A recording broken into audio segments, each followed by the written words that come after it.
3, 2, 1. Here we go! Welcome to ASD Market Week's YouTube series, Retail Revelations Inside the Deal. This is your all-access pass to the world of buying and selling in the retail space. We're getting candid and having real conversations on what it takes to get the deal done. This is Retail Revelations Inside the Deal. Hello and welcome to Retail Revelations Inside the Deal. My name is Stephanie Beringhele. I will be your host for today's episode. And we've got a treat. We've got a longtime veteran within the wholesale space. Please welcome Lewis, the president of Gold Medal International. Lewis, welcome to the show. Thank you. How you doing? Doing good. Well, I know you guys are doing great because I saw today that you are celebrating a big milestone, 70 years. How does that feel? It's been a long time. Yeah, 70 years. Business was founded by my grandfather in 1954. So wow. Pretty cool. We started as a small retail shop, actually, selling wholesale on the Lower East Side of Manhattan. And we moved our way up in Manhattan and up in the world a bit since then. But we're now Midtown in the Garment District, so no longer on the Lower East Side. But lots changed in 70 years, and we're excited. We made that video. Yeah, we made a whole branding marketing video for Gold Medal to celebrate the 70th year. It's the first time we've ever done something like that, so really, really exciting. I love seeing organizations like yourself try new things, and I think that social does amazing things in terms of communicating milestones and letting everyone know how relevant you are within the space. So very excited to see that. And I want to kind of get a little personal. You and I have known each other for a long time, but I've never been able to put you under the microscope. So I want to dig in. For those that might not know you, give us the scoop of just a little bit about Lewis and why you decided to continue the journey and be a part of Gold Medal International. And, who are you? I've been with Gold Medal now for 10 years. Took over as president about 3 years ago now. But it's a family business, so it's been my whole life. I remember growing up, sitting around the dinner table, talking shop, talking business. My grandfather, dinners with him and just days with him, talking about this business was his life. I mean, and my father's been running the place now for 40 some odd years, and it's no different, right? We live and breathe Gold Medal. So as much as I've been with the company 10 years, I've been with the company 35 years because that's as long as I've been breathing. Yeah. But I actually went to school for music industry and entertainment. Shout out Syracuse University, Bandier program. Right. Yeah. And Paul, my dad, but I'll refer to him as Paul moving forward. Paul, his rule always so I'm the youngest of three, actually. So my older brother, Ben, actually just rejoined the business. He joined the business for a bit and then went and tried exploring other avenues and has now come back to the business, which we're really excited to have him back in as our VP of Finance. And my sister, Erica, has nothing to do with stocks. She's crushing it in the Broadway world. She's an executive producer of Broadway shows and won her first Tony last year, and there's a lot of exciting stuff going on. But Paul's rule to all of us always was we had to go out and do our own thing. We had to, go after our own interests and explore, whatever avenues we wanted to kind of check out. Paul is actually a schooled architect by schooling. And ended up in the business because he married my mom, and my grandfather needed someone to come and help with the computer systems and implementing new computers. And he said, I'll help you. Once the computers are installed, I'll go back to, finishing my architecture career. And as he likes to say, he came, he did the work, and he forgot where the front door was. So he never made it back out. So I studied music industry and entertainment. I worked in the music industry for a couple of years, mostly on the festival and live event side. So had a lot of fun, met a lot of awesome people, still in touch with a lot of those people, which is great. But always kind of knew in the back of my head, one day I'd be coming back to the family business and getting back into socks and what I've, grown up talking about and learning about. And yeah, my wife and I were living down in Washington D.C. and at the time was about 25. We were dating at that point for about 10 years. We're high school sweethearts, and was ready to, settle down, ask the big question, get married. Yeah. So Ready to come back. called Paul and I said, I think it's time. And that was it. Yeah. Joined the company in 2015, got engaged in 2015, got Same married in here. 2016. So and then 10 years later, 2 kids, house on Long Island, and the dream all came together, I guess. Living the dream. Your dad, kudos to him because in our business, you see a lot of generational companies. And I think that a big obstacle right now is there's a lot of companies that the kids they don't want any piece of the business. They've flown away and they're doing their own thing. But I think he set you up of go find yourself. And then this is here. If you want to come back to it, you've grown up with it, it's familiar. You can probably elevate it with your expertise and your newfound knowledge from leaving. So I think that was very important for him to do that. Agreed. Agreed.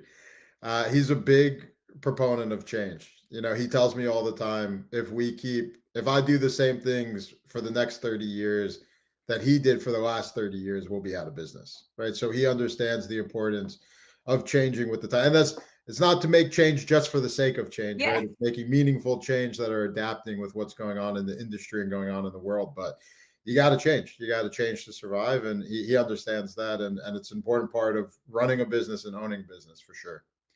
Which not a lot of people do. But change is good and I like that, but you also have to have a strong foundation. And I don't know if it was your Absolutely. father who initiated this, but I love that when you go to your website, your core values are there and you have three of them, which I'm going to highlight. We've got family, which you've already talked about it, right? You guys are warm and friendly, but you Yeah. also have fashion and fidelity. So, how do you think these three elements have paved the way for you guys to be successful and actually help you to go into change and move forward for success?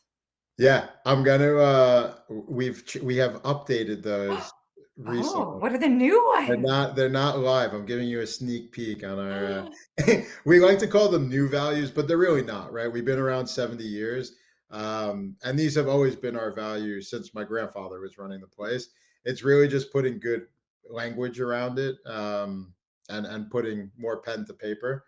I'm cheating. I'm pulling up all the Oh, old you notes have to that I go to the wrote. cliff notes.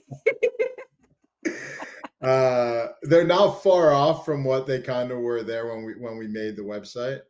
Uh, You of just want to course, keep us in suspense. It's okay. You yeah, I haven't announced know. it. The big reveal is here today. They're not that exact. Am I clicking in the wrong spot? Not there. We go. All right. So our first one is that family kind of goes through everything that we are and who we are.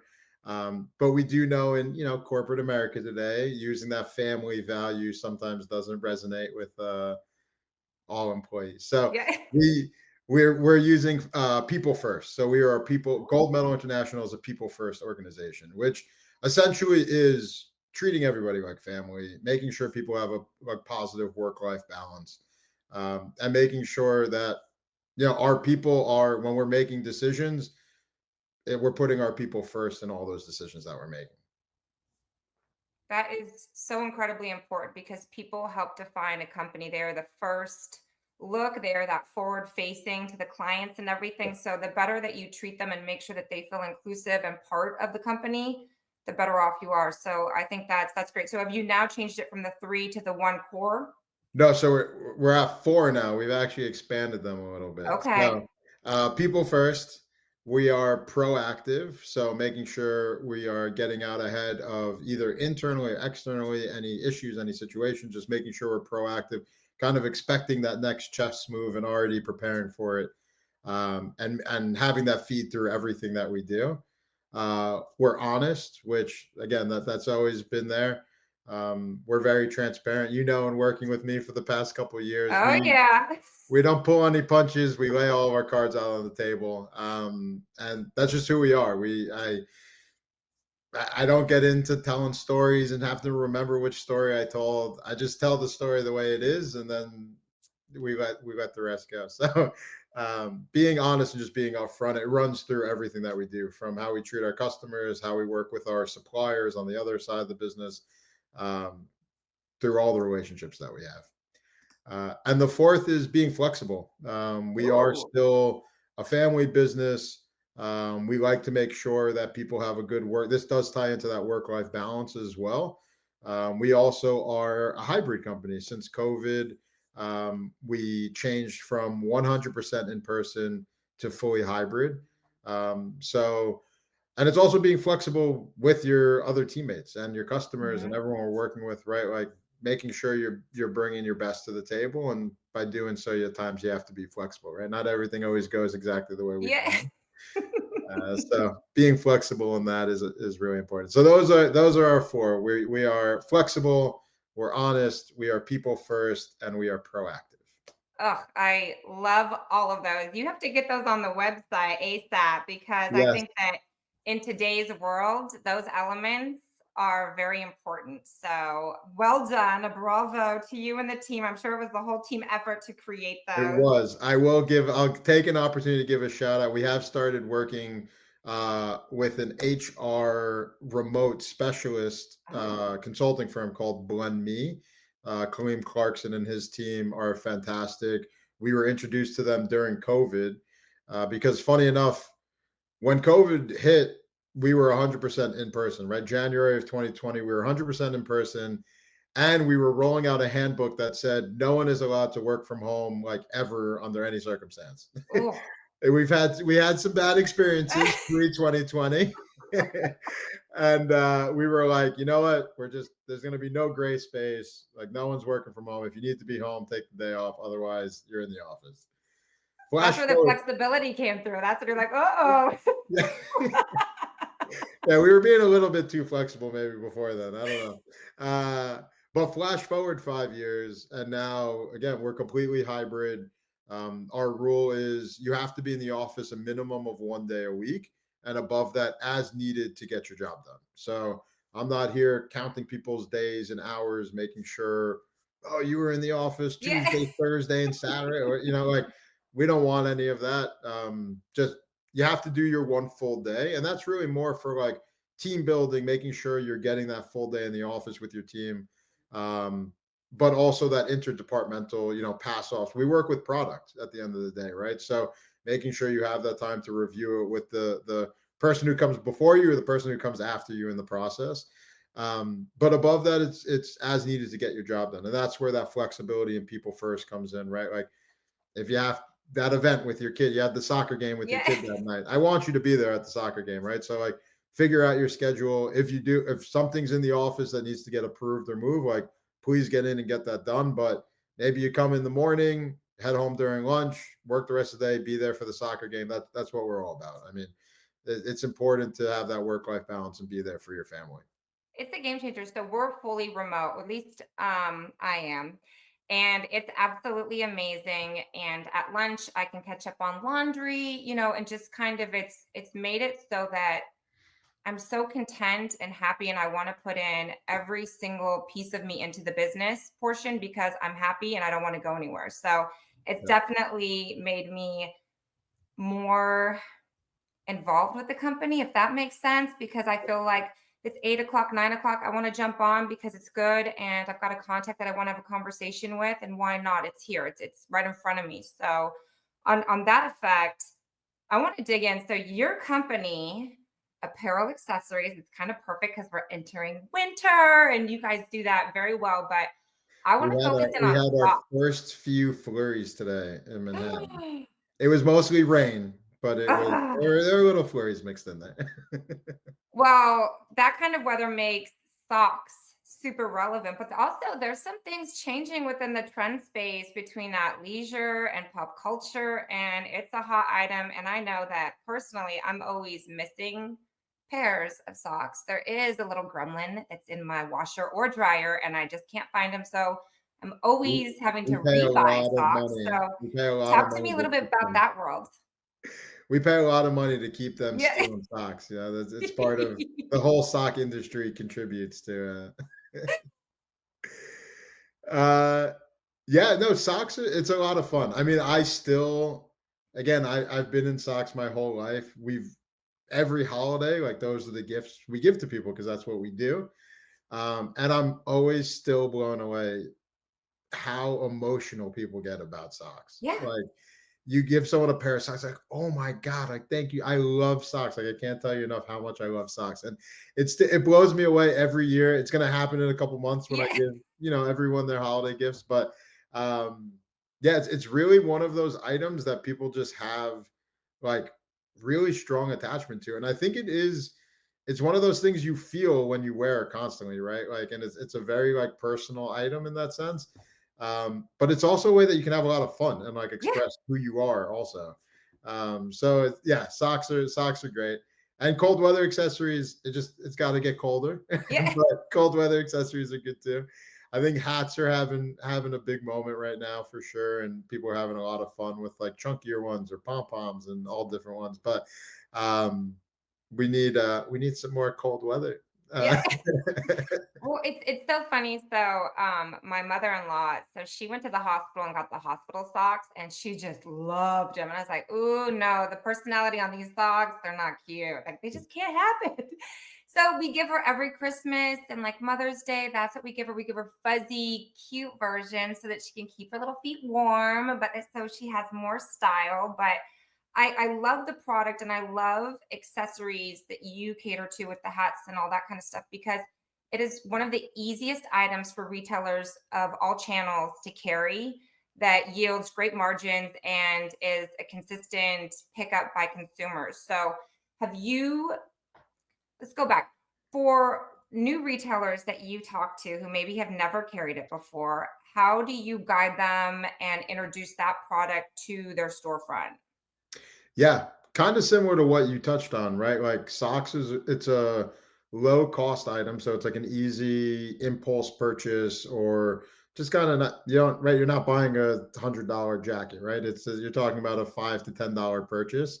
So it helps increase basket size, right? It's one of those add-on items. We joke all the time, right? Like you're not sitting on your couch on Saturday saying like, "Oh, I got to go to the mall because I need socks," right? Yeah. You're going because you need something. I need to go get groceries. I need to go buy that new pair of jeans or the new jacket.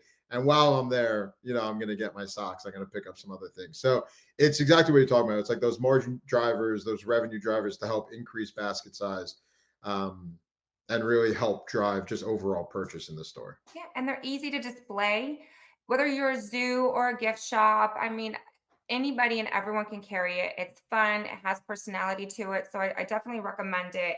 Are you seeing any trends right now in terms of like what's flying off the shelves that you're like, oh, you have to carry that in your store?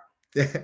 Well, you actually touched on one of the things that are really working well, which is taking some of those like functional items that haven't always been so fun and cute and have just been really more like functional, right? Like I'm Yeah. a gray sock with a gripper on the bottom, and this is what I do. And how can you make them a little bit more fun and still keep that functionality to it, right? So keep the grippers on the bottom and make sure they're non-slip and all that stuff that the end user is looking for, but have some more personality to it, have a Yeah. little bit more fun with it. So functionality is big. Athletic is still, king at the moment. All, big athletic brands are doing great. And just you touched on athleisure as well, right? Like that athletic look, even if you're hanging around in your sweats or in your slides or sandals with a pair of athletic socks. So like non-athletic, athletic. Yeah. But yeah, so I would say those are probably the big ones at the moment. I trick people all the time. I have my Nike socks on, like it looks like I went running, but really I haven't done anything. I've just been on my couch, but I feel good. Exactly. It's all about looking good, right? And then Yeah. the rest follows. So there's a couple of things that I think your team does really well, and I want to kind of approach it from different angles. But the first one is you're really good with your honesty is the best policy. You are also in front of your customers all the time. You're at trade shows, you're at events, you travel to make sure that your customers are taken care of, and so that you're relevant and that you're there for them. So how important are relationships and how important are trade shows for you to just find new buyers and start that initial stage of I want to partner with you and what can we do together? What's that world look like? If COVID taught us anything, it's that like there is no dollar amount that you can put on that face-to-face interaction, right? Like it's so valuable. And especially now with the cost of travel going up, having one place that you can meet multiple people instead of like all the individual trips or having to attend like multiple shows and going to 6 shows a year, right? Instead of like, hey, these are my 2 or 3. This is where I know all my people are at. This is where we're gonna go. Yeah, that face-to-face interaction is invaluable. I mean, our team again, we're hybrid, so we have tons of capabilities to present remotely. We have our office has turned into a little mini like camera studio. We got, Yeah. you know, cameras for people, and you can meet hybrid, in person, mixed. We have overhead cameras for product and all this stuff. But at the end of the day, being able to sit down with someone face to face, lay out everything you got, let them touch and feel it, is invaluable. So um, 100% that agree. It's interesting because when I think of trade shows, I know for ASD, I love walking the floor because I get to see what trends are emerging and what's consistent on the floor. So you have an idea of what's selling or what's of interest, but also there's nothing better than just being able to walk into a booth and say, "Hey, I've got questions and can you help me?" And you get real-time responses and then you get a vibe from a person. So you want to make sure whoever's in your booth sits well, is warm and friendly and all that good stuff. So I 100% agree with you. Yeah. I also think like Zoom fatigue is a real thing too, right? Like I had tons of meetings, I still do, but like during COVID, like back to back to back of meetings. And then you finally meet someone in person and you're like, have we met? Did we meet? It's like, yeah, I think we met on Zoom, but like when you meet someone in person, you don't forget, right? Like you say, you don't forget a face, but that in-person meeting, you get all of that. Whereas just like the virtual stuff, it's good and it has a purpose. It's great for like follow up or like once you're halfway along, right? Like instead, hey, we don't need to travel out to see each other.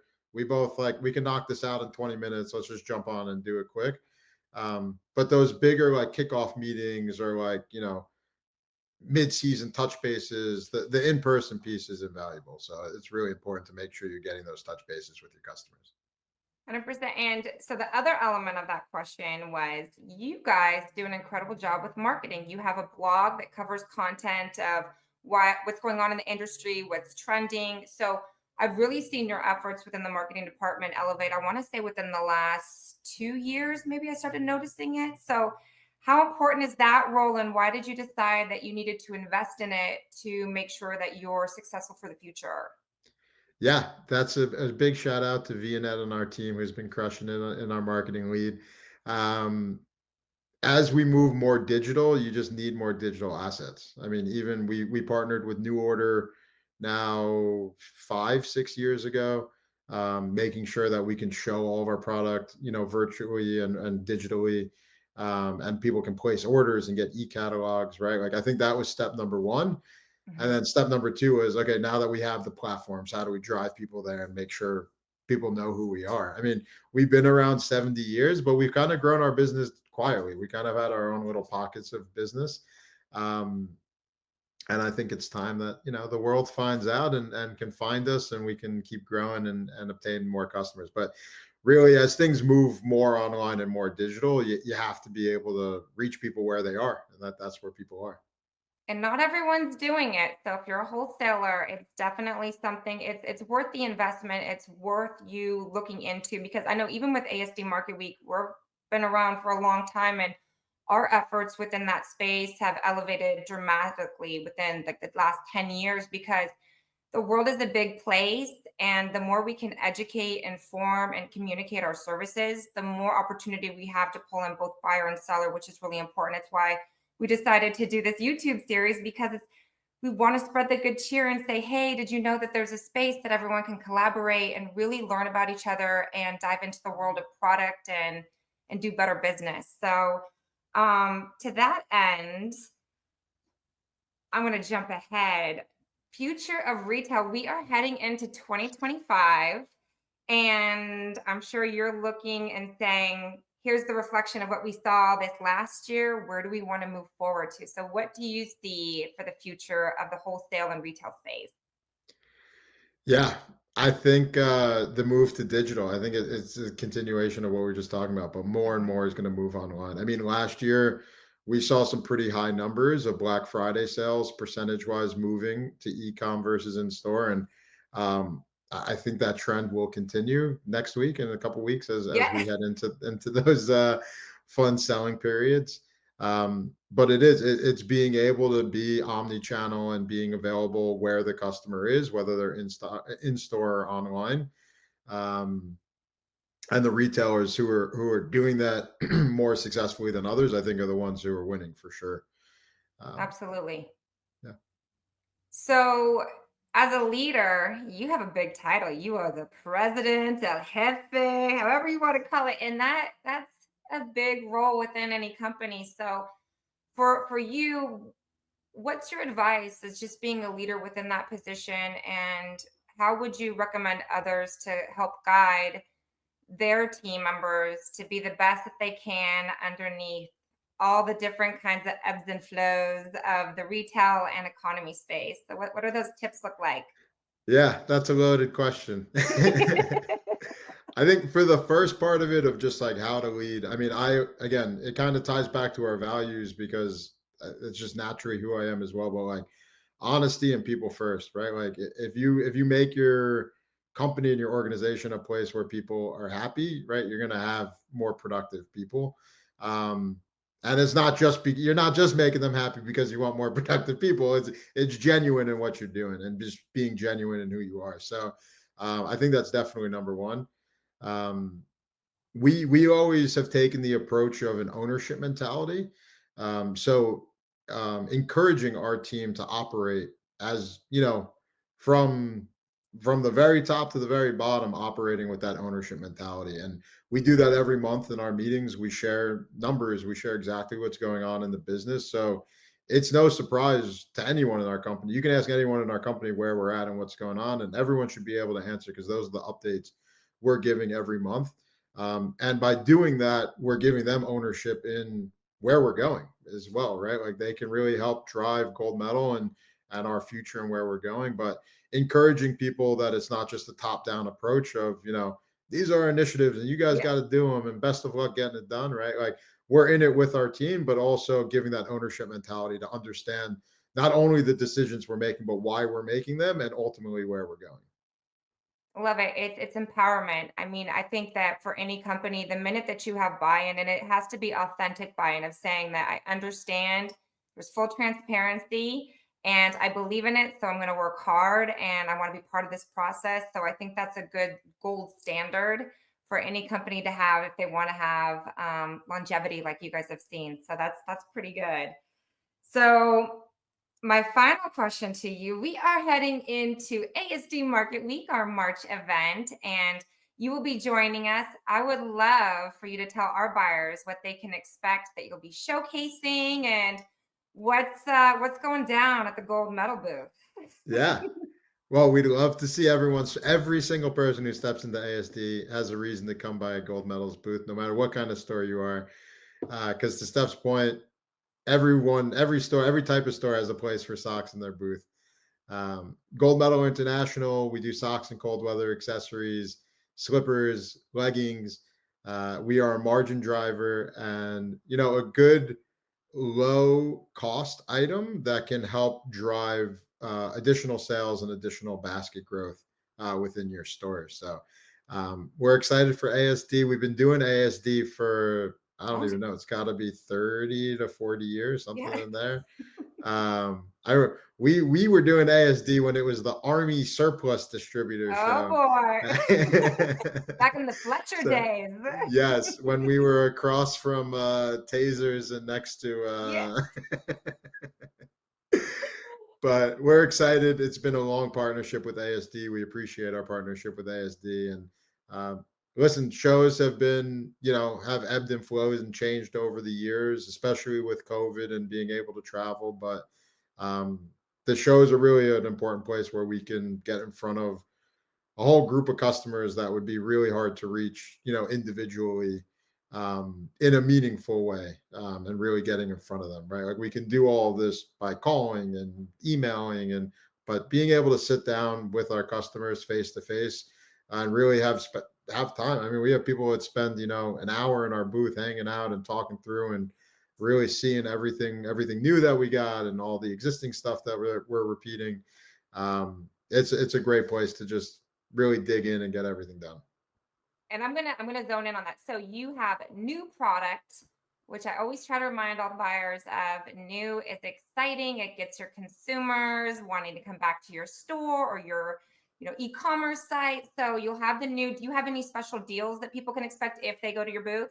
Absolutely, yeah. So every year we actually just finalized those. Like this week, we have our full fall 2025 line ready, done, sealed, ready for everyone to come and buy. So all those samples are getting packed up and getting ready to ship out soon. And we always, of course, have deals looking at things that, maybe there's a little inventory left from last year, Yeah. things we're trying to move. So there's always opportunities like that as well.